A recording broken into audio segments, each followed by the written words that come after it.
Hi friends, ഇപ്പോൾ നമ്മൾ ചെയ്യാൻ പോകുന്ന നല്ലൊരു ചിക്കൻ പാർട്സിൻ്റെ റെസിപ്പിയാണ് കേട്ടോ. അപ്പോൾ ഇതേ അതിനായിട്ട് ഒരു പാൻ അടുപ്പത്ത് വെച്ച് അതിലോട്ട് കുറച്ച് വെളിച്ചെണ്ണ കൂടി ഒഴിച്ച് ചൂടാക്കി എടുക്കുന്നുണ്ട്. അതിലോട്ട് കുറച്ച് പെരിഞ്ജീരകം ഇട്ട് പൊട്ടിച്ചെടുക്കുന്നുണ്ട്.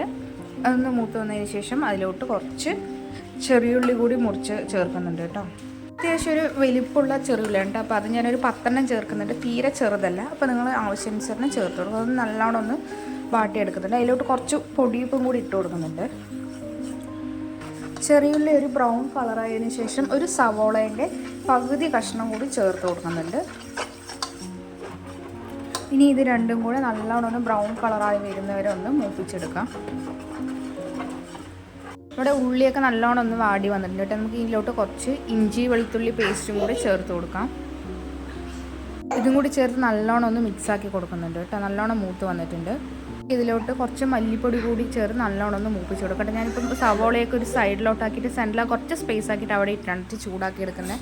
അപ്പോൾ മല്ലിപ്പൊടിയും കൂടി നല്ലോണം ഒന്ന് ചൂടാക്കി എടുക്കാം. മല്ലിപ്പൊടി നല്ലോണം മൂത്ത് വന്നതിന് ശേഷം അതിലേക്ക് ഒരു അരമുറി തേങ്ങാക്കൊത്തും കൂടെ ചേർക്കുന്നുണ്ട് കേട്ടോ.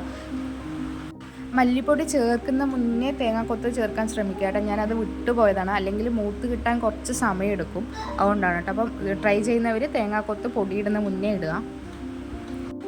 തേങ്ങയെല്ലാം നല്ലോണം മൂത്ത് വന്നതിന് ശേഷം അതിലോട്ട് ചിക്കൻ്റെ പാർട്സ് ഇട്ട് കൊടുക്കുന്നുണ്ട് കേട്ടോ.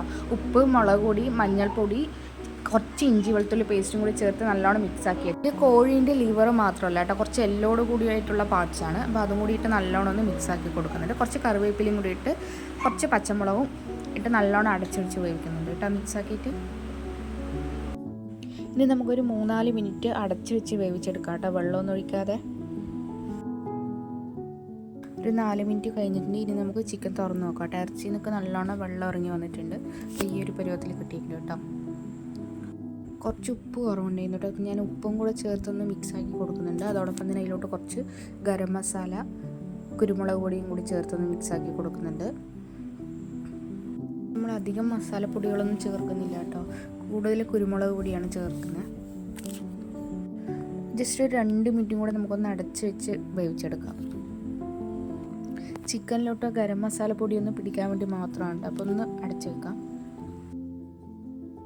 ഇനി ഇതിലേക്ക് കുറച്ചും കൂടി കുരുമുളക് പൊടി ചേർത്ത് കൊടുക്കുന്നുണ്ട് കേട്ടോ. കുറച്ച് തരികളോട് കൂടിയായിട്ടുള്ള പൊടിയാണ് കേട്ടോ. നമുക്ക് അടിക്കാനൊക്കെ ഒരു പ്രത്യേക ടേസ്റ്റാണ്. നല്ല തിന്നായിട്ട് പൊടിച്ചതല്ല.